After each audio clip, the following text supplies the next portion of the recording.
Assalamualaikum warahmatullahi wabarakatuh.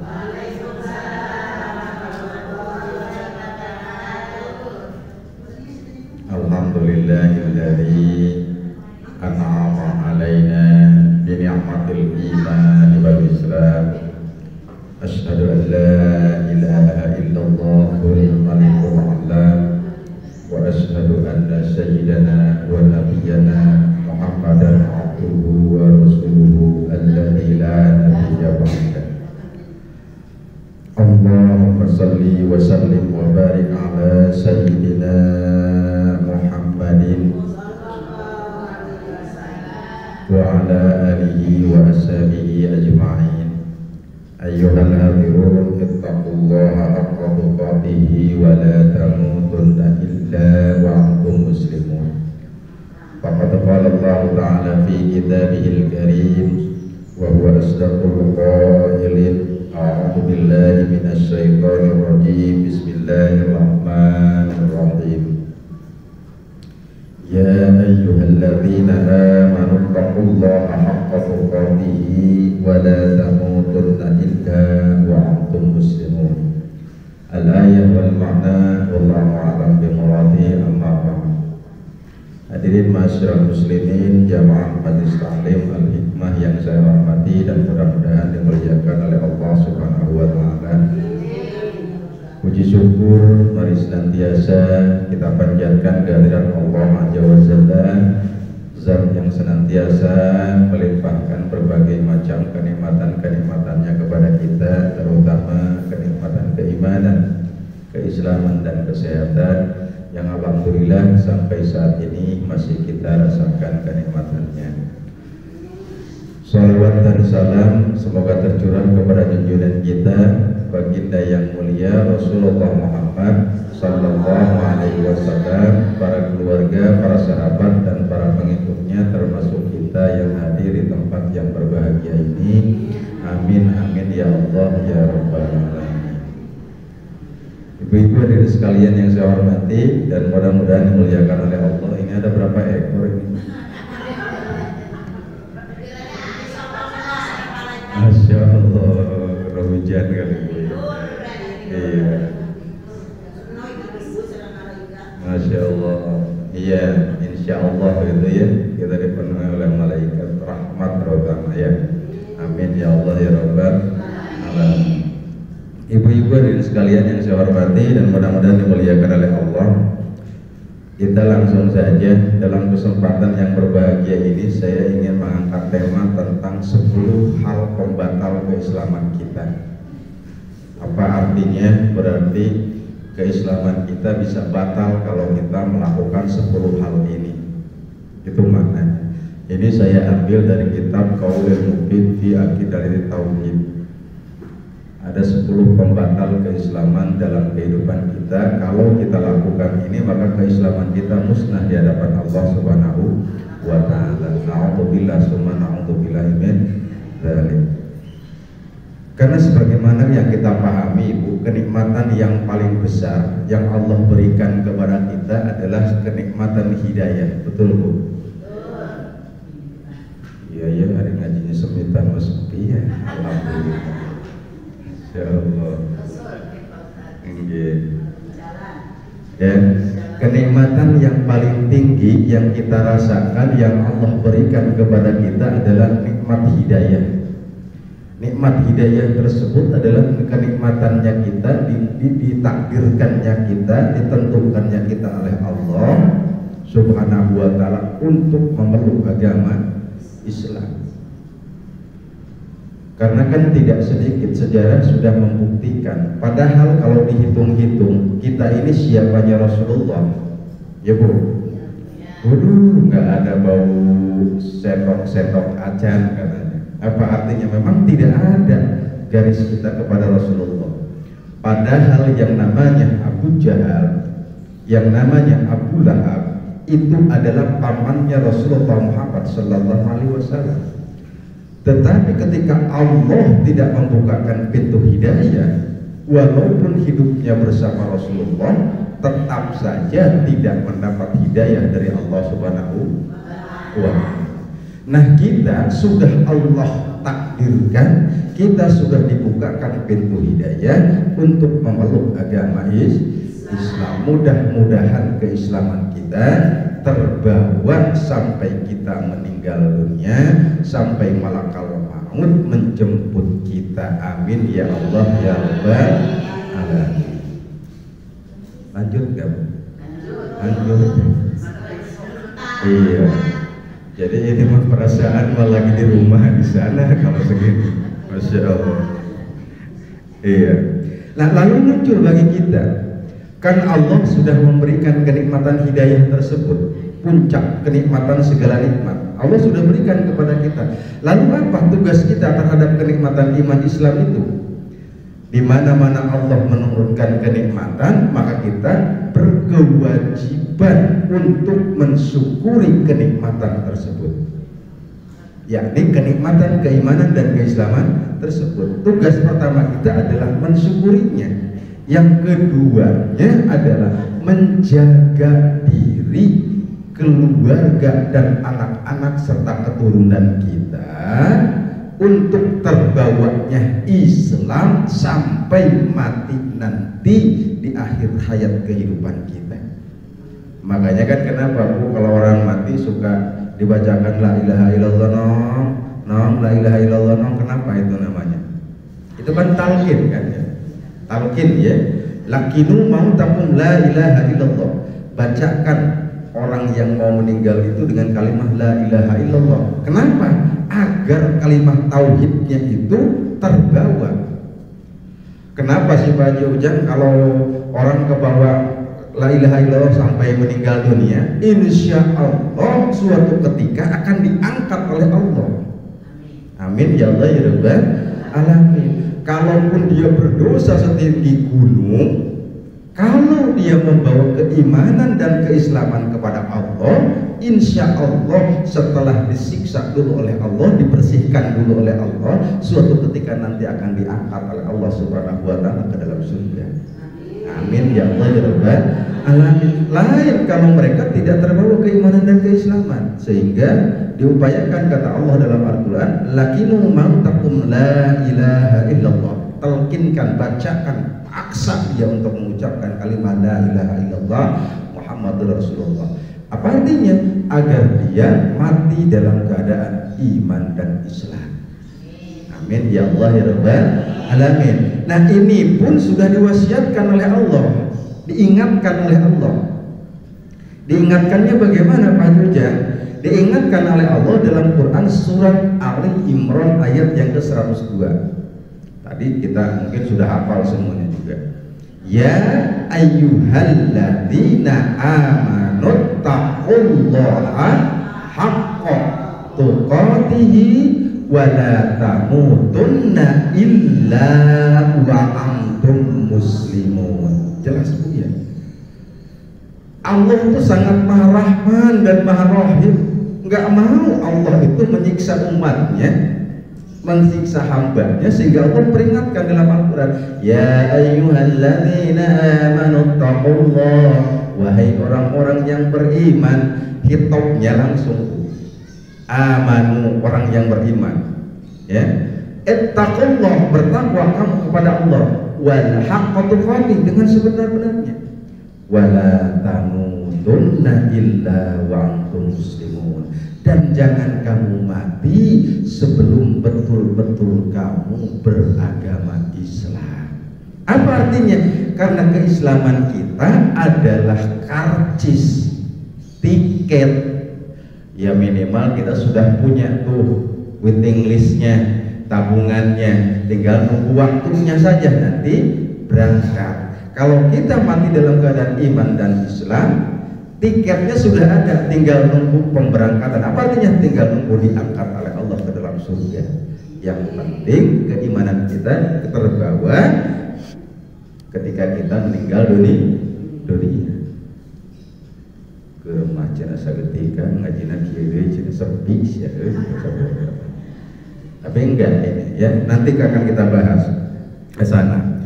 Nah, nilai kandungannya itu tadi, bahwa kita Allah sudah peringatkan, Allah nasihatkan, Allah jelaskan kepada kita, bertakwa kamu dengan sungguh-sungguh, dan jangan mati kamu sebelum betul-betul beragama Islam. Ini bukti bahwa Allah betul-betul sayang kepada hambanya.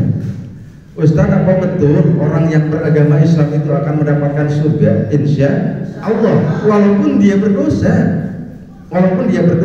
Kalau dia di dunia punya dosa, dia tidak ditaubati, maka ke bawah dosanya, meninggal dunia, maka itu nanti dihisab dulu, dibersihkan dulu oleh Allah dan diangkat.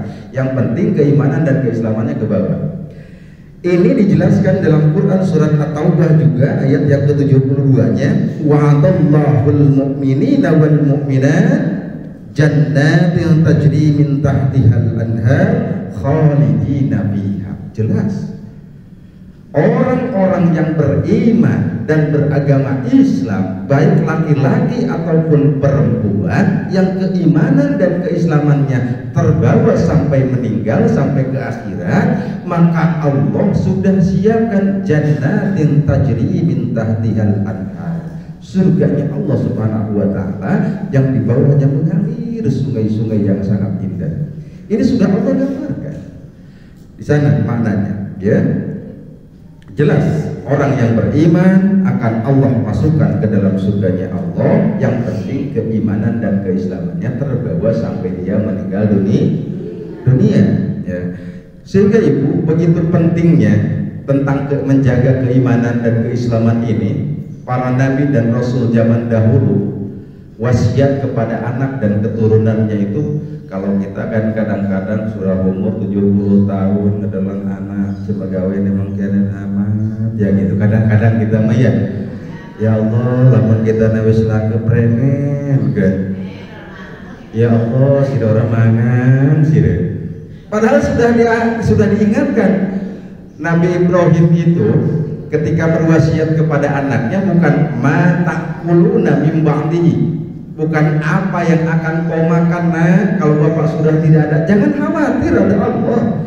Tetapi yang harus kita ingatkan, mata'buduna mim ba'dihi, apa yang akan kau ibadahi setelah bapak ibu meninggal dunia. Itu yang harus dikhawatirkan. Kadang-kadang kalau kita lain gitu, ya manusiawi sih, memang manusiawi, tetapi jangan terlalu berlebih-lebih. Artinya ini saya angkat Quran surat Al-Baqarah 132. Ya, ini wasiat dari Nabi Ibrahim dan Nabi Yakub terhadap anak dan keturunannya. Apa yang dikatakan? Wa wassa biha Ibrahimu banihi. Berwasiat Ibrahim dan Nabi Yakub kepada anak dan keturunannya.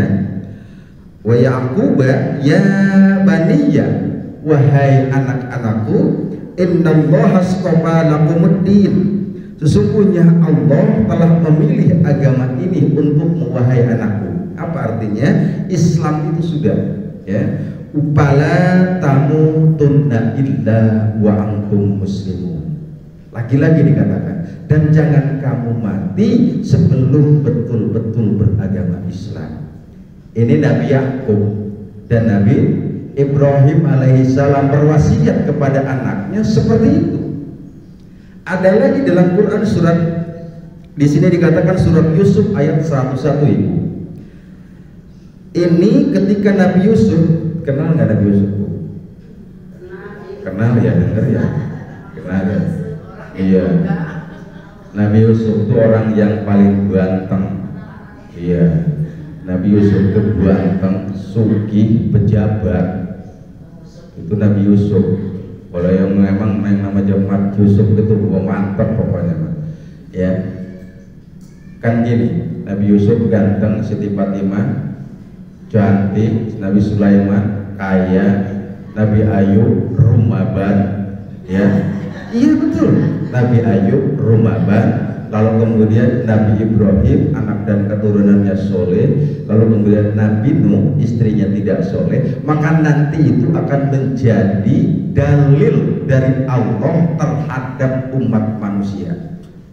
Ditanya nanti oleh Allah, wahai ibu A, kenapa kamu jarang beribadah kepada Allah? Saya kan cantik, sugih, makanya saya masih sibuk, nggak sempat saya ibadah. Dipanggil Siti Fatimah, Fatimah Az-Zahra, putrinya Rasulullah Sallallahu Alaihi Wasallam. Nih, lihat oleh kamu, dia cantik, keturunan dari darah biru. Rasulullah kan darah biru, tapi tetap beribadah kepada Allah. Nggak bisa kita ngelak ya. Sok, ayo, apa alasan kita? Ya Rob, saya pada tuh gimana mau ibadah? Makan juga pagi makan, siang tidak, baru sorenya makan lagi. Ya Allah, yuk kita panggil. Siapa? Panggil, dipanggil lagi. Orang Nabi yang paling hidupnya sederhana siapa? Nabi Musa alaihissalam. Itu Nabi paling sederhana. Padahal hidupnya kan di kerajaan Fir'aun. Dipanggil Nabi Musa, mau ngelak apa lagi kita? Ya Allah, saya malah sikile mas murah misalkan ya, sikile bengkak makanya buru-buru bisa ibadah. Sok, siapa coba dipanggilnya? Dipanggil Nabi Ayub. Nabi Ayub itu sakitnya tinggal jantung sama hatinya saja, semuanya sudah habis dimakan belatung, tetapi tetap taat kepada Allah. Oh, lihat ya kan, itu tadi Siti Fatimah gelis tara tinggal sholat, kaunya jalma gelis osok ninggal sholat. Nabi Yusuf kasih tara tinggal sholat, karunya jalma kasih osok ninggal sholat. Itu karangan Ujang Zainal Abidin. Tuh. Jadi Allah Karim Muhammad Rasulullah itu ditampilkan oleh Allah di sini. Nah, Nabi Yusuf alaihissalam pun berdoa kepada Allah untuk dirinya. Nabi Yusuf itu kan tadinya diusir dari rumah gara-gara kejahatan saudara-saudaranya sejak kecil, dibuang, lalu kemudian sudah dewasa dia keambil sama penguasa, sama raja, kemudian dia jadi penguasa. Itu Nabi Yusuf, sehingga gantengnya kelewatan, digoda oleh Siti siapa? Siti Julaiha juga, sampai kepotong itunya saking-sakingnya Nabi Yusuf. Hartanya banyak, gantengnya iya, tetapi di akhir hayatnya apa yang doanya coba Bu? Lihat Quran surat Yusuf ayat yang ke-110 Ibu. Tawaffani musliman wa alhiqni bis-sholihin. Ini ayat Quran surat Yusuf ayat yang ke-101. Orangnya sugih, ganteng, pinter, tetapi ternyata berdoanya kepada Allah pun bukan anakku nih rawati nih harta bapak, anakku nih ini kesini, bukan, tetapi tawaffani musliman, ya Allah wafatkanlah kami dalam keadaan beragama Islam dan berserah diri kepada Allah. Tawaffani musliman wa alhiqni bis-sholihin, dan gabungkanlah kami ya Allah dengan orang-orang yang soleh. Ini lagi-lagi, makanya itu tadi maksud saya, selama keimanan dan keislaman kita ke bawah meninggal, maka akan diangkat oleh Allah Subhanahu wa ta'ala. Itu doa Nabi Yusuf alaihissalam. Ada lagi anak buah Fir'aun, tukang sihirnya. Ibu kan pernah dengar ya, yang namanya Fir'aun itu kan punya tukang-tukang sihir, beradu ilmu dengan Nabi Musa alaihi salam. Tukang sihir Fir'aun kan mengeluarkan ular kecil-kecil, lalu kemudian Nabi Musa melemparkan tongkatnya menjadi ular besar, memakan semua ular-ular kecil yang dikeluarkan oleh tukang sihir. Lalu kemudian apa yang terjadi? Setelah itu tuntas, justru tukang sihir-sihir ini kan beriman kepada Allah, mengakui keimanan kepada Allah dan mengaku Nabi Isa sebagai nabinya. Lalu kemudian apa mereka berdoanya kepada Allah? Ini Quran suratnya adalah surat Al-A'raf ayat 128. Dikatakan di sini, Rabbana afrigh 'alaina sabra wa tawaffana muslimin. Lagi-lagi, masya Allah. Itu karena kenapa ahli sihirnya Fir'aun itu dia berubah taat kepada Nabi Musa, lalu berdoa seperti ini, kan Fir'aun tidak membiarkan begitu saja, artinya terus dijahatin, terus pokoknya dikasih siksaan-siksaan, tetapi mereka tetap tawaffani muslimin.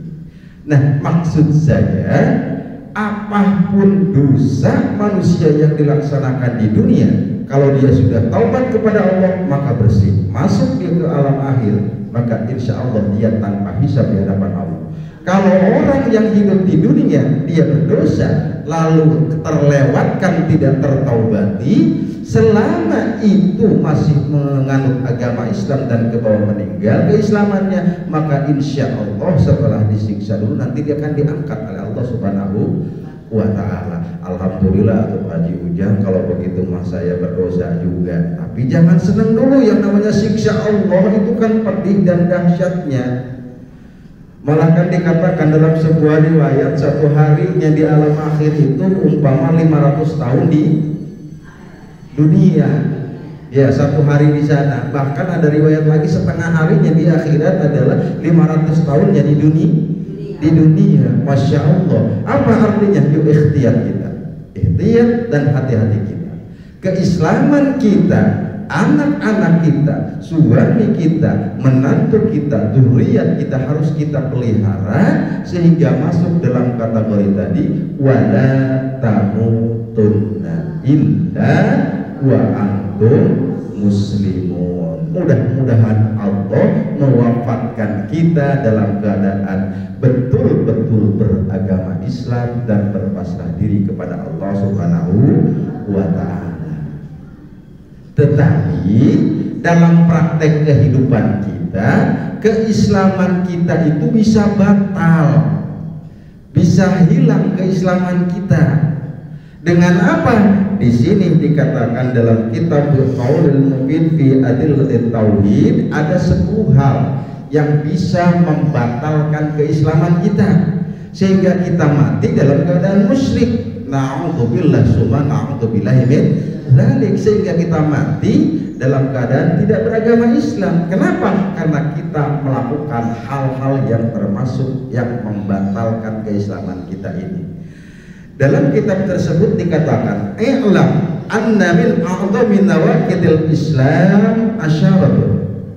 Ketahuilah oleh kita bahwasanya hal-hal perkara besar yang bisa menimbulkan batalnya nawakid. Itu kan nawakid itu pembatal. Ibu mungkin di madrasah dulu nawakidil wudu, hal-hal yang membatalkan wudu. Kalau sudah batal berarti sholatnya pun tidak sah kan?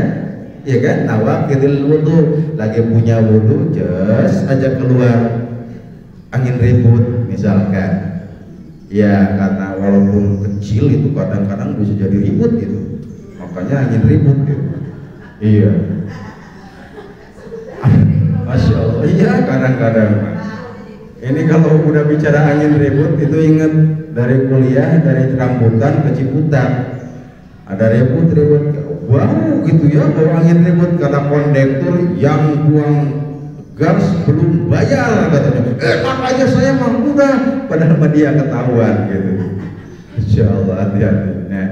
Nah, nawakidil wudu itu sama dengan nawakidil Islam, pembatal keislaman. Artinya kalau nawakidil wudu kan membatalkan wudu, nawakidus salat membatalkan sholat. Kita sudah punya wudu, melakukan hal yang membatalkan, otomatis sholatnya tidak akan diterima. Begitupun ketika kita mengaku beragama Islam tetapi melakukan perbuatan-perbuatan ini, maka keislaman kita mustahil akan terbawa nanti sampai yaumil kiamah apalagi. Ya, maknanya gitu. Apa? Yang pertama, al-awwalu asyirku fi ibadatillah. Yang bisa membatalkan keislaman kita sehingga keislaman kita tidak sampai ke bawah meninggal, sehingga kita tidak pandai memegang amanah Allah wala tamutunna illa wa antum muslimun tadi. Yang pertama, asyirku billah fi ibadatillah, yakni syirik, musyrik kepada Allah, terutama dalam hal beribadah kepada Allah Subhanahu wa ta'ala. Ini yang pertama. batal keislaman kita, musnah keislaman kita, hapus amaliyah kita dari sejak usia balik kita sampai sekarang kalau kita melakukan kemusyrikan kepada Allah. Otomatis kita akan khalidina fiha abada, akan menetap di dalam neraka selamanya karena keislaman kita tidak terbawa mati. Maka yang pertama adalah yang bisa membatalkan keislaman asyirku billah, syirik kepada Allah Subhanahu wa ta'ala. Sehingga Al-Quran surat An-Nisa ayat yang ke-48 Allah katakan, innallaha la yaghfiru an yushraka bihi wa yaghfiru ma duna dzalika liman yasha. Allah tidak akan mengampuni dosa musyrik dari manusia yang menyekutukan Allah ketika dia dalam beribadah. Jelas, makanya di sini dikatakan dosa atau satu yang bisa membatalkan keislaman kita itu adalah syirik kepada Allah Subhanahu wa ta'ala. Pak Haji Ujang, apa itu syirik? Itu siapa sih? Syirik aja. Apakah kalau saya orang lain kebeli emas gede rantai kapal saya syirik itu? Ya itu mah syiriknya syirik iri. Kalau itu mah. Kalau ini mah asyirku billah itu bahasa entengnya adalah menyekutukan Allah. Tetapi dalam kitab ini dikatakan yang namanya syirik adalah asyirku huwa taswiyatun ghairillah billah fima huwa min khasaisillah. Yang namanya syirik itu adalah menyamakan selain Allah dengan Allah terhadap perkara yang khusus bagi Allah Subhanahu wa ta'ala. Itu adalah syirik. Tetapi Ibu Rasul pernah berkata, saya itu tidak khawatir nanti di akhir zaman umat saya, kata Rasulullah dalam sebuah hadis dalam kitab Irsyadul Ibad dikatakan, dalam kitab Irsyadul Ibad bab asyirkul asghar kalau tidak salah dikatakan, Rasulullah itu tidak khawatir kalau umatnya itu mengakui bahwa Allah itu ada dua, Allah itu ada tiga, itu tidak mungkin. Sehingga yang namanya syirik kepada Allah itu dibagi pada dua bagian. Yang pertama ada syirik asghar, yang kedua ada syirik akbar. Ada syirik besar, ada syirik kecil. Al-asghar wal akbar. Syirik besar itu adalah seperti orang-orang kafir yang tidak mempercayai Allah Subhanahu wa ta'ala. Kalau syirik asghar itu adalah masuk kategori di dalamnya al-munafiq, al-fasik, war-riya. Ini syirik asghar namanya. Syirik kecil, munafik, fasik, dan riya. Ini lebih lengkapnya dalam kitab Irsyadul Ibad dikatakan, kalau dia beribadah kepada Allah hakikatnya, tetapi ada muatan ingin ditilai manusia, maka itu masuk dalam kategori syirik asghar, syirik kecil. Ini maksud saya, jangan-jangan naudzubillah summa naudzubillah, mudah-mudahan Allah meruhsah dan mengampuni kita dalam kehidupan kita tidak bersifat syirik langsung kepada Allah, tetapi ada perbuatan kita yang itu merupakan tanda daripada syirik asghar. Naudzubillah summa naudzubillah min dzalik. Makanya alhamdulillah ini sudah keuji kalau segini. Hujan gede, geledegan, misalkan terus tidak berhenti-henti, seot hujannya juga dari pagi, ternyata terbukti cuma ada 12 ekor. Ada tambahan, Masya Allah. Tapi ya itu tadi, karena hujan ada hambatan saja. Jadi yang pertama adalah asyirku billah, syirik kepada Allah Subhanahu wa ta'ala. Ini yang bisa membatalkan keislaman kita. Sudah itu, kalau sudah batal, yang namanya batal ya nggak jadi. Wudhu kita batal, sholat kita batal, ya sudah tidak jadi berarti kan. Jangankan seperti itu, kita mau sholat sampai 12 rakaat, tetapi barang ingat tadi wudhunya, ya Allah saya tadi lagi nonton TV dulu sebentar, ternyata mau buang gas, hilang itu kan pahalanya, itu hilang itu. Maknanya kalau kita mengaku beragama Islam tetapi masih melakukan perbuatan syirik kepada Allah, maka ini pun akan batal keislamannya di hadapan Allah Subhanahu wa ta'ala. Na'udzubillah summa na'udzubillahi min dzalik. Ada yang ditanya? Sok mangga. Selagi sedikitan kita ini aja ngobrol aja ngaji. Ibu yang nanya nih. Sok mangga. Assalamualaikum warahmatullahi wabarakatuh. Waalaikumsalam. Tadi kan ya untuk apa? Ada 10 kesempatan dalam Islam untuk mencapai hidayah Allah ya. Tadi awal. Terus pertama tugasnya mensyukuri nikmat, kedua menjaga iman kita. Surat Al-Imran ayat 2. Surat At-Taubahnya ayat berapa? At-Taubahnya ayat 72. Janji Allah tentang orang-orang yang beriman, baik dari laki-laki dan perempuan, dia akan dimasukkan oleh Allah ke dalam surga selama dia keimanan dan keislamannya terbawa mati. Itu adalah surat At-Taubah ayat yang ke-72 ya. Terus selanjutnya nih, Nabi Ibrahim berwasiat kepada anaknya tuh. Betul. Surat Ibrahim ayat berapa? Itu surat Al-Baqarah ayat 132. Surat apa? Surat Al-Baqarah ayat yang ke-132.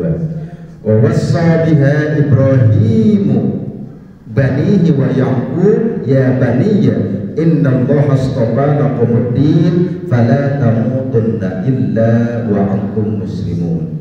Hati-hati Bu ya, sekarang Ibu misalkan punya anak gadis, bujangan, atau barangkali anak keturunan cucu kita, ada orang Korea datang, ada orang ekspatriat datang, dia tidak beragama Islam, lalu kemudian dia minta anak-anak kita untuk dinikahkan, boleh tidak?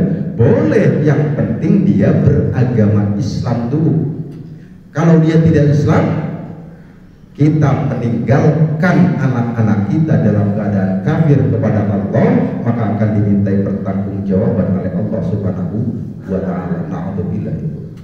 Karena itu Nabi Ibrahim berwasiat sama anaknya ya, surat Al-Baqarah. Surat Al-Baqarah ayat yang ke-132. Wahai anak-anakku, sesungguhnya Allah telah memilih agama ini untukmu, maka janganlah kamu mati kecuali dalam keadaan muslim.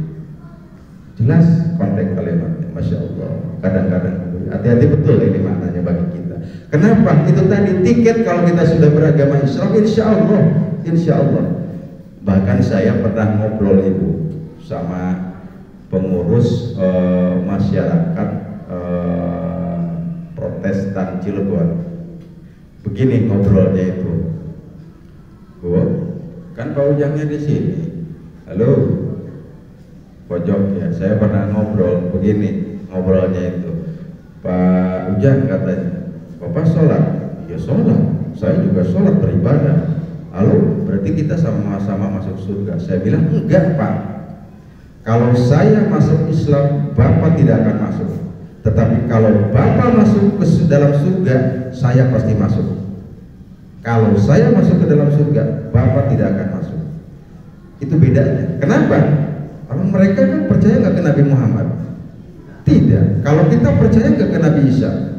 Percaya bahwa Nabi Isa itu adalah Nabi, bukan Tuhan. Itu salahnya mereka. Itu maknanya. Artinya kalau begitu kata dia sama-sama dong, saya juga nanti masuk surga. Saya bilang enggak. Saya masuk surga, Bapak nggak bakal masuk surga. Tetapi kalau Bapak yang masuk surga, maka saya pasti akan masuk surga. Kenapa? Saya percaya kepada Rasulullah Muhammad SAW sebagai Nabi dan utusan. Saya juga percaya bahwa Nabi Isa alaihissalam adalah Nabi dan utusan Allah Subhanahu wa ta'ala. Jadi jelas. Apa artinya? Selama Islam ke bawah meninggal, insya Allah kita akan diangkat derajat oleh Allah Subhanahu wa ta'ala nanti di yaumil qiyamah. Amin ya Allah ya rabbal alamin. Yang penting kita tidak boleh melakukan perbuatan yang bisa membatalkan keislaman kita. Pertama yang bisa membatalkan asyirku fi ibadatillah, syirik kepada Allah. Artinya apa? Menduakan Allah. Syirik itu ada syirik akbar, ada syirik asghar. Syirik akbar mengakui Allah itu ada 3, ada 4, ada 5. Kalau kita qul huwallahu ahad, Allah itu satu ya satu. Itu pertama dari sisi itunya. Syirik asghar itu orang munafik. Depan umum banyak orang mau buat beneran ibadahnya. Orang lagi dewek menyamble. Nah itu adalah munafik namanya. Misal kan alamatul munafik thalathun idza hadatsa kadzaba wa idza wa'ada akhlafa wa idza tumina khana. Maka orang munafik itu disamakan dengan orang kafirin. Nanti juga disatukan itu, bahkan dia lebih didasar. Yang ketiga fasik. Fasik itu apa, Bu? Bu, fasik apa? Al-fasik katanya gitu. Ibu tahu nggak kalau tukang bangunan suka pegang siku yang 3 yang begitu nih bentuknya bengkok begini. Ya kan, ada nomornya gitu, 1, 2, 3 sampai 30 ya. Begini kan, siku ya. Kalau kata orang Sunda ini namanya pasekon itu tuh. Pasekon. Siku itu siku buat ngelurusin kayu gitu ya, yang itu tuh. Pasekon. Kenapa? Ke orang lain mah dia dilurusin kayu mah dianya mah bengkok begini. Itu adalah fasik begitu. Kabur maqtan intallah antaqulu ma la ta'lamu. Apa artinya? Allah sangat marah kalau kita bisa mengucapkan tetapi tidak mampu untuk melaksanakan. Na'udzubillah summa na'udzubillah min dzalik. Ini pun dia sama dengan pembatal keislaman di hadapan Allah Subhanahu wa ta'ala. Nifaq atau munafik, lalu kemudian riya. Ya Masya Allah, ini yang paling berbahaya kadang-kadang. Ya diupayakan kalau kita melakukan sesuatu, bahkan apalagi yang berkaitan dengan harta, dengan maliyah, diupayakan kalau kita melakukan dengan tangan kanan, usahakan tangan kiri tidak pernah melihatnya. Enak ya kalau bicara mah. Iya, kalau kita melakukan amal baik, apalagi yang berkaitan maliyah, upayakan dilakukan dengan tangan kanan, maka tangan kiri kita tidak melihatnya, tidak tahu. Insya Allah, amin ya Allah ya Rabbal alamin. Nah itu, kita kembali bahwa yang pertama yang bisa membatalkan keislaman kita itu adalah asyirku, yaitu kesyirikan kepada Allah Subhanahu wa ta'ala. Mudah-mudahan kita dihindarkan oleh Allah Subhanahu wa ta'ala. Lalu yang kedua, yang bisa membatalkan keislaman kita, atsani, yang kedua, man ja'ala bainahu wa bainallah wa yatawakkal alaihim kafron ijma'an. Allah karim, Bu, di sini dikatakan yang kedua yang bisa membatalkan keislaman kita, atsani man ja'ala bainahu wa bainallah wa sa'ito yad'uhum wa yas'aluhumus syafa'ah wa yatawakkalu alaihim kafara ijma'an. Kedua yang bisa membatalkan keislaman kita, siapa yang menjadikan perantara antara dirinya dengan Allah, di mana ketika dia berdoa kepada mereka, meminta syafaat kepada mereka dan bertawakal kepada mereka, maka dia kafir berdasarkan ijma' di hadapan Allah. Na'udzubillah summa na'udzubillah min dzalik. Apa artinya? Ini adalah menjadikan perantara antara kita dengan Allah. Misalkan anak-anak bandel dibawa ke tukang menyan di sana, itu adalah masuk dalam kategori ini. Makanya hati-hati ikhtiyat kita betul-betul, jangan sampai menyandarkan doa kita kepada orang lain. Misalkan kita ziarah ke sana, ke makam Sunan Gunung Jati, sampai ke sana, ya Sunan, tolong anak saya ini belum dapat jodoh, Sunan, berikan jodohnya. Itu udah lain. Tetapi kalau kita datang ke sana li'ala kalimatillah, ingin mencari keriduan Allah, ngalap berkah dari mereka, lalu kemudian kita berdoa kepada Allah di sana, insya Allah kalau itu tidak bertentangan. Yang salah itu kita meminta, itu yang dilarang.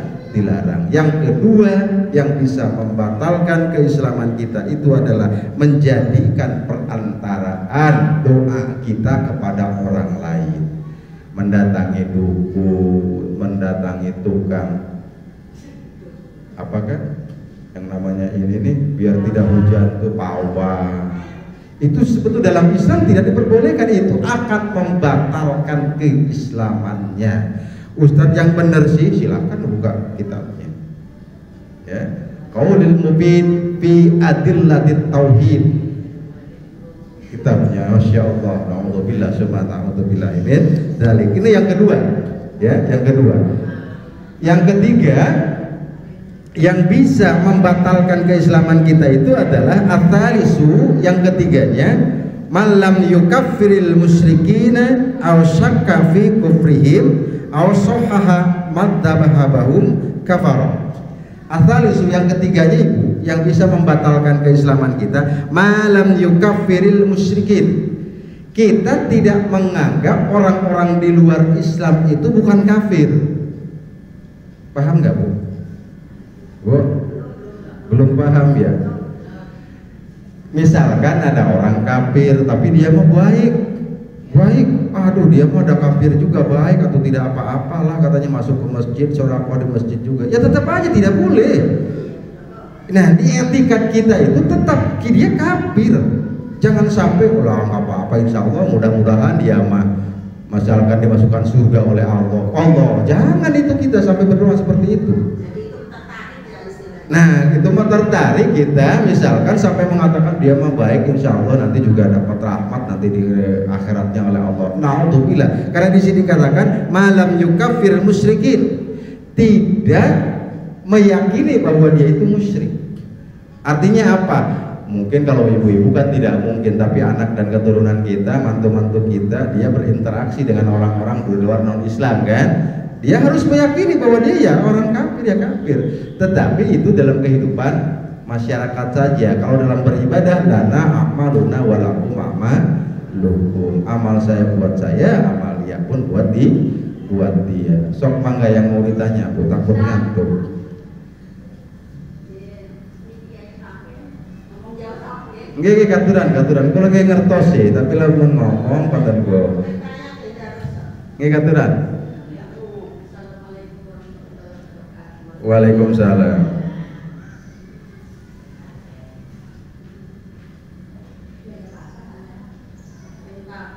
Nggih. Katuran buat.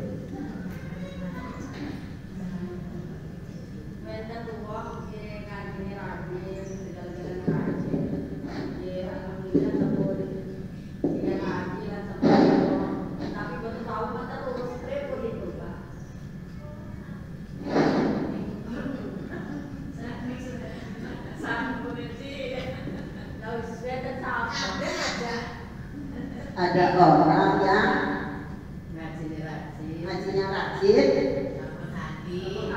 udah ngaji terus tidak, tapi belum tahu terus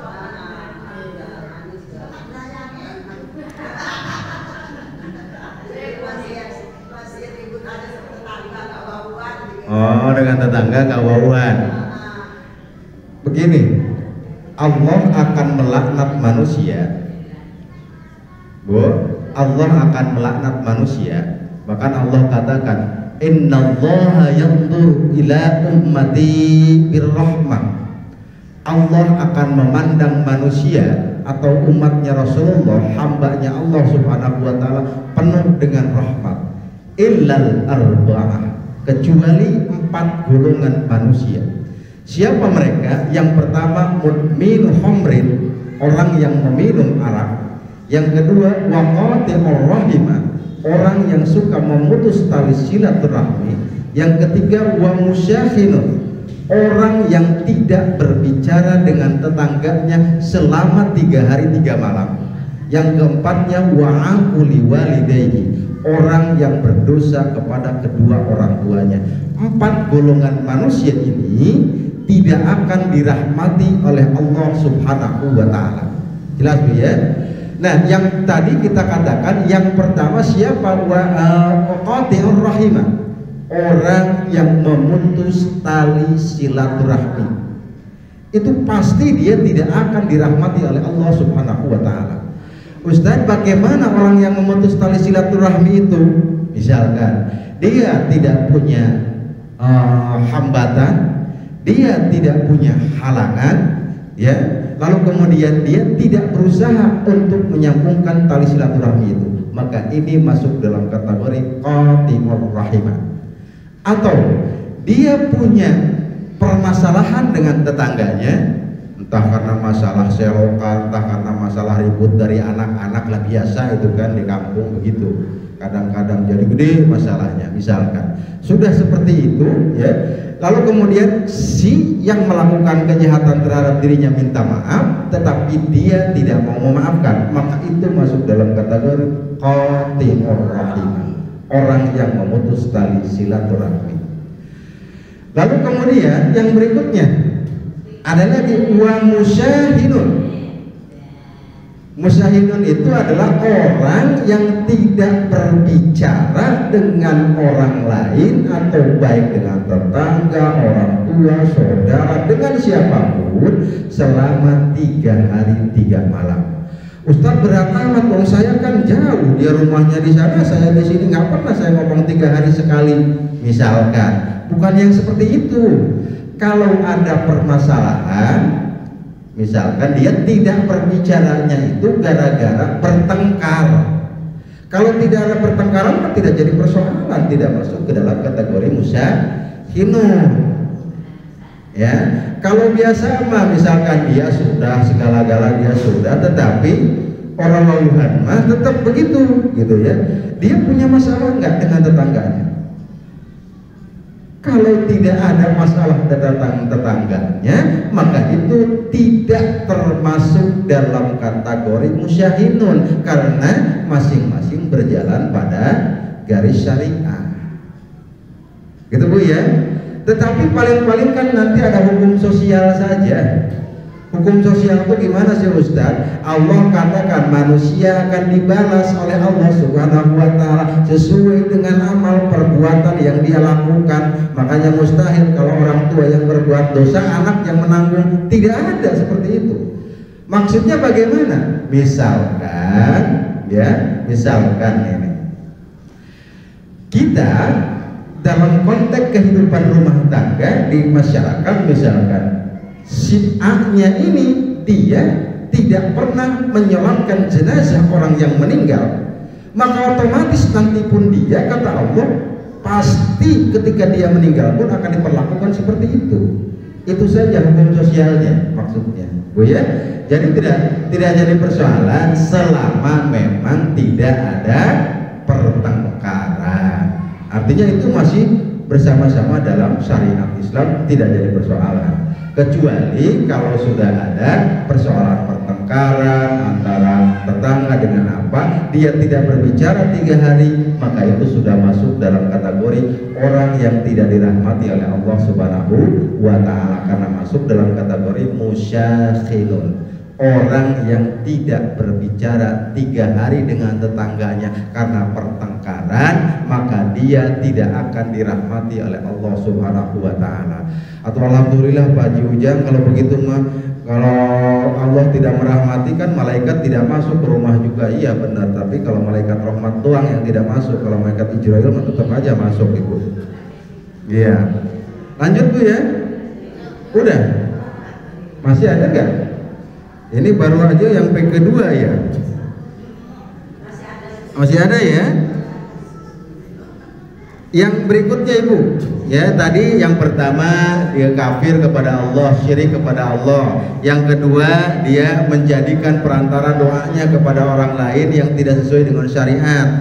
Yang ketiganya adalah orang yang tidak mengkafirkan orang kafir, artinya tidak yakin kalau orang lain itu, kalau orang kafir itu dia tidak kafir dan dia bahkan mengikuti. Itu yang bahayanya itu. Hati-hati, saya sih bukan main politik, bukan ya. Ada sekarang orang kafir kadang-kadang pakai peci masuk masjid karena musim pilkada, ngasih sejadah, ngasih peci, ngasih kopiah, ngasih makanan. Hati-hati, kalau kita sudah mengikuti itu berarti kita masuk dalam kategori ini, batal keislaman kita. Na'udzubillah, subhana'udzubillah min dzalik ya. Mudah-mudahan kita dihindarkan. Yang keempatnya ar-rabi'u man i'taqada, siapa orang yang beriktikad anna ghairu hadyun Nabi sallallahu alaihi wasallam, sesungguhnya petunjuknya Rasulullah Muhammad sallallahu alaihi wasallam akmalu min hadiyihi, dia anggap petunjuk Rasulullah itu adalah bukan petunjuk yang paling baik, maka dia sudah keluar dari Islam. Misalkan kan petunjuk Rasul itu tercakup dalam apa? Dalam hadis.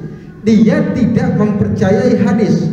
Ada hadis yang mengatakan barang siapa orang yang mensedekahkan hartanya maka Allah akan membuatkan rumah nanti di dalam surga. Lah bohong pun mau bisa-bisa di ustaz doang. Misalkan tuh di hati, maka itu dia sudah batal keislamannya di hadapan Allah Subhanahu wa taala. Mananya begitu, karena di sini dikatakan siapa yang meyakini bahwa selain petunjuk Nabi itu adalah benar, berarti petunjuk Nabi Rasulullah Muhammad SAW adalah petunjuk yang paling benar, harus kita yakini. Percaya akan al-hadis maknanya. Kalau kita sudah tidak percaya al-hadis, maka kita sudah keluar dari agama Islam, bermakna putus batal keislaman kita, maka pasti matinya tidak dalam keadaan beragama Islam. Na'udzubillah summa na'udzubillah min dzalik. Dan yang kelimanya, ini yang kelima, al-khamisu man abghadha syai'an mimma ja'a bihi Rasulullah sallallahu alaihi wasallam walau amila bihi. Na'udzubillah summa na'udzubillah min dzalik. Allah katakan yang kelima yang bisa membatalkan keislaman kita itu adalah man abghadha syai'an, orang yang membenci sesuatu, mimma ja'a bihi, yang datang perkara itu atau sesuatu itu Rasulullah, dari Rasulullah Muhammad sallallahu alaihi wasallam, walau amila bihi, walaupun dia mengerjakan perbuatan itu. Paham tidak Bu? Belum ya. Orang yang membenci sesuatu yang datang dari Rasulullah walaupun dia melakukan perbuatan itu. Paham tidak? Belum juga. Misalkan contoh, Rasulullah ditanya oleh para sahabat, ya Rasulullah, kenapa baginda melaksanakan puasa hari Senin? Karena puasa hari Senin itu adalah hari kelahiranku. Lalu kemudian kenapa Rasulullah kalau hari Kamis Rasulullah senantiasa puasa juga? Rasul katakan karena kalau hari Kamis itu adalah diangkatnya pahala di hadapan Allah Subhanahu wa taala. Artinya dalam satu minggu catatan amal kita itu ditarik dibawa kepada Allah itu adalah pada hari Kamis. Maka Rasulullah katakan, saya ingin ketika amaliyah saya diangkat, saya dalam keadaan berpuasa. Nah, kita percaya itu datang dari Rasulullah tidak?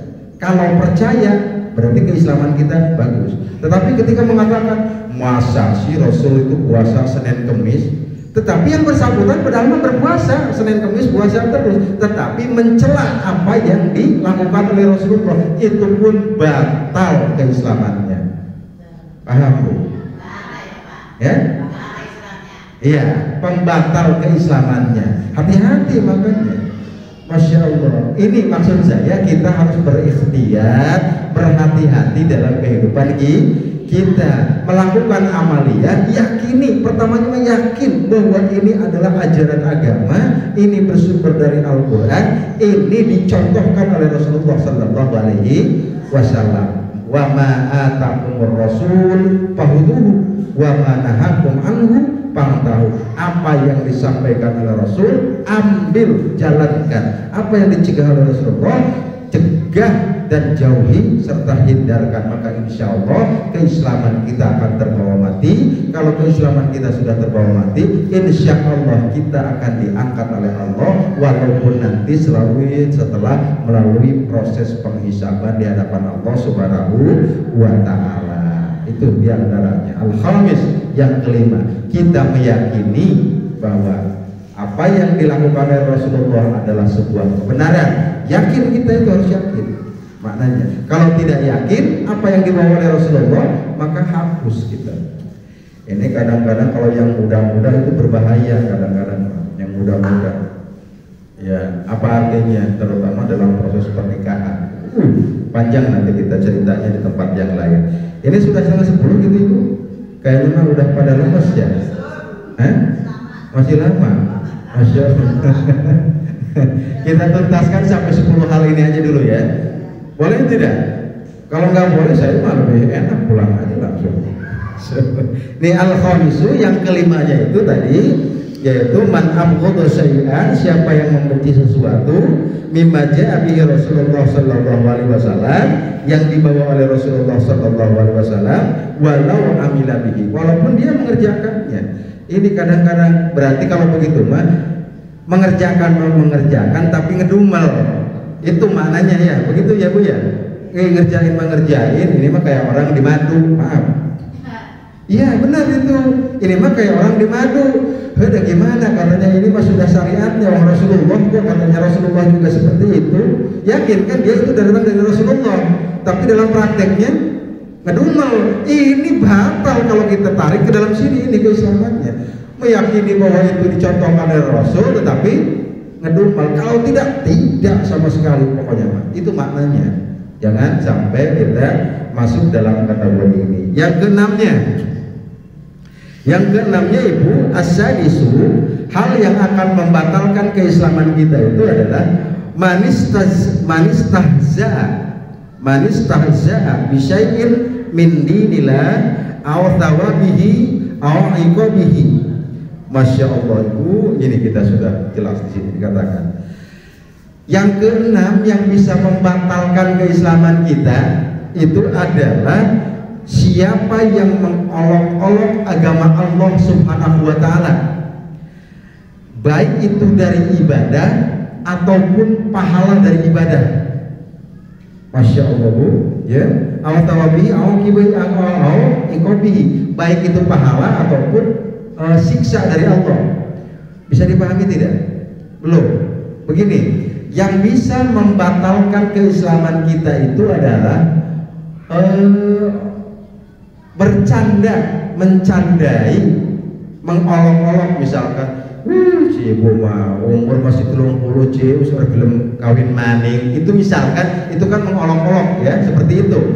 Nah, kalau ini mah misalkan dalam beragama, dalam beribadah, apa ya wong haji kuwen keliling Ka'bah mengkonon-mengkonon.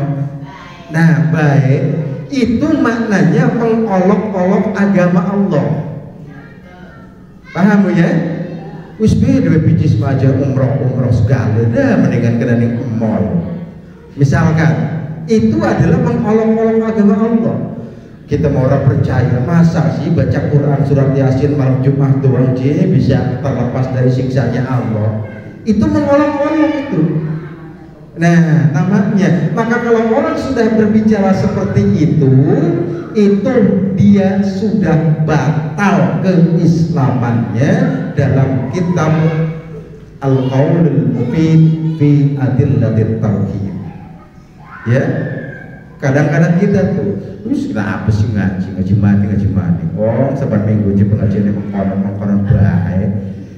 Itu tuh mengolok-olok agama dan pahala serta dosa. Maka ini masuk dalam kategori pembatal keislaman kita. Ikhtiyat kita, hati-hati kita. Ada orang rajin puasanya, ya Allah syukur ya alhamdulillah. Si anu mau puasa saban dina, puasa apa mabokan, pengen sugi kali. Nah, itu tuh udah mengolok-olok itu maknanya. Hati-hati betul, hati-hati. Ini maknanya ya, kesana maknanya. Pokoknya kita yakini bahwa itu amaliyah dari Allah, pahala dan dosa jangan kita olok-olok. Orang melaksanakan puasa apapun, orang mengerjakan ibadah, kita yakini insya Allah dia mendapatkan pahala dari Allah Subhanahu wa ta'ala. Tidak boleh menghina agama Allah, baik dosa ataupun pahala. Itu maknanya ya. Yang ke-6-nya itu asadisunya. Lalu kemudian yang ke-8-nya saya ekspres aja cepat-cepat ya. Oh, yang ke-7. Yang ke-7 asyabi'u. Wah, kata Bu Mantri wis piye ngajine wong loro wani kana buah juga. Masya Allah. Asyabi'u. Yang ke-7-nya adalah as-sihru. As-sihru itu adalah sihir. Ini Bu, orang yang suka sihir, tenung, bahasanya awas ya, itu misalkan itu sudah masuk dalam kategori orang yang membatalkan keislaman. Sihir, tenung, pelet, bukan pelet pakan ternak Bu Mantri, bukan pengasihan apa, ini masuknya dalam bentuk asyikru, sihir ya. Masya Allah, na'udzubillah, subhanallah, ini kan ada Ki Kangjeng Dimas ya Bu Mantri ya. Kangjeng Dimas karena katanya bisa menggandakan duit Padahal kalau iya, jangankan ke orang lain dulu, dia aja duluan barangkali. Kadang-kadang ini adalah sihir namanya. Maka hal seperti itu bisa membatalkan keislamannya. Ya, batal keislamannya dari Allah. Kenapa? Banyak amat. Apalagi nanti kalau ditambah lagi. Iya ya. Yang kedelapannya ini adzaminu mudhaharatul musyrikin wa muawanatuhum alal muslimin. Itu tadi saya katakan, ini musim itu Bu Menteri, musimnya musim pilkada, pemilihan kepala daerah. Kadang-kadang kita tidak teliti dulu dia itu Islam atau tidak kan. Dari luar datang ke sini bawa karpet masjid, bawa kerudungan, ya kan, udah dikasih bahwa kita didukung oleh kita, padahal dia musyrik. Maka kita itu sama dengan melakukan pembatalan keislaman kepada Allah. Kenapa? Karena menolong orang musyrikin dan tidak menolong orang-orang muslim. Jadi dikatakan asyamin mudhaharatul musyrikin, orang-orang yang menolong orang-orang musyrik. Masuk dalam kategori. Hati-hati tuh, makanya tanya dulu, Bu, kumpul ya majlis taklim, insya Allah anak Pak mau ke majlis taklim, nanti insya Allah bawa emas segede gunung Uhud misalkan, mau dibagiin ke ibu majlis misalkan. Yang pertama apa, tanya dulu, dianya muslim tidak? Nah, kalau sudah itu nanti panggil saya aja biar saya ngambil emasnya, ibu-ibu yang datangnya. Jadi yang kedelapannya apa? Yang membatalkan keislaman itu adalah menolong orang-orang musyrik dan membantu mereka. Na'udzubillah subhanallah. Dan hati-hati maksud saya. Sekarang ini kan musim-musimnya sebentar lagi ya. Biarkan saja, kita orang muslim tidak boleh kita mendukung kepada orang-orang yang tidak beragama Islam. Teliti dulu lah bermaknanya seperti itu. Lalu yang kesembilannya, dua lagi Bu Menteri, gak lama lagi insya Allah. Bu Menteri sehat? Mau dilanjut apa enggak? Islam itu susah, tetapi dijalankannya gampang Bu Menteri, insya Allah. Yang penting kita ikhtiar, hati-hati di dalam menjalankannya, insya Allah tidak susah. Ya itu tadi, tergantung kita dalam menyikapi dan melaksanakannya. Kan lebih baik kita menganggap sesuatu itu susah daripada kita menganggap sesuatu itu gampang. Kalau kita sudah menganggap susah, maka kita akan berhati-hati menjalaninya. Tetapi ketika kita menganggapnya gampang, maka akan menggampang-gampangkan dan ujungnya akan tergelincir di hadapan Allah Subhanahu wa Ta'ala. Kalau sudah hati-hati mau begini ada aturannya, mau begini ada aturannya, maka kita akan lurus kita jalannya insya Allah. Yang kesembilannya atasimu mani ataqada an ba'dun nas yas'amul khuruj ala syariati Muhammad, yakni siapa yang menayakini bahwa manusia tidak wajib mengikuti Nabi Muhammad Sallallahu Alaihi Wasallam. Kalau ada orang berbicara bahwa kita tidak wajib mengikuti Nabi Muhammad, maka itu sudah batal keislamannya. Sehingga dalam syahadat kita, janji kita kepada Allah, asyhadu an la ilaha illallah wa anna muhammadar rasulullah, itu patenkan dalam diri kita. Kalau itu ke bawah, maka insya Allah selamatlah kita. Itu maknanya. Ini yang ke-9. Dan yang terakhirnya, yang ke-10 adalah al-i'rad an dinillahi ta'ala la ya'lamuhu wa la ya'malu bihi. Yang ke-10-nya itu yang bisa membatalkan keislaman kita itu adalah berpaling dari agama Allah.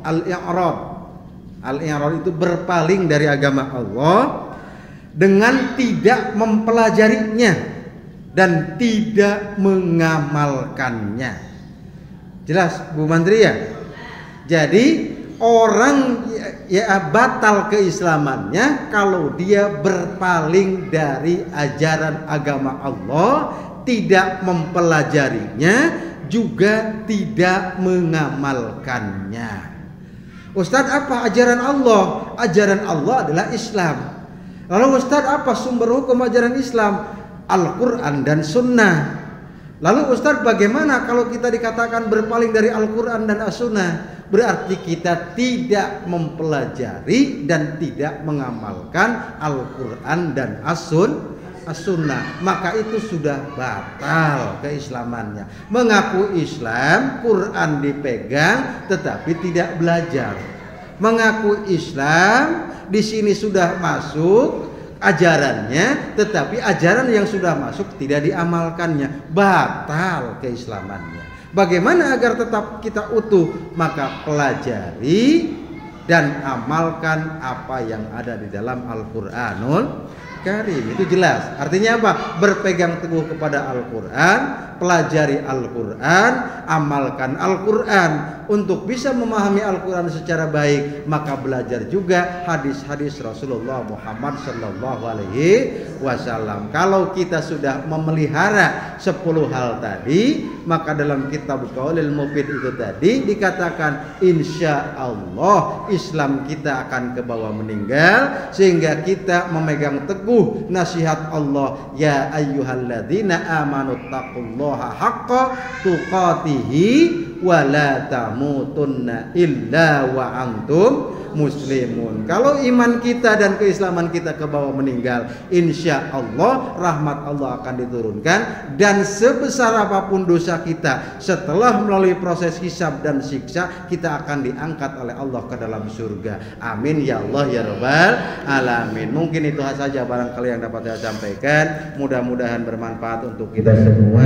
Kalau ada kata dan kalimat yang kurang berkenan, mohon dibukakan pintu maaf yang sebesar-besarnya. Nasrul minallah wa fathul qarib. Wassalamualaikum warahmatullahi wabarakatuh. Ada Bapak Ustaz Sabun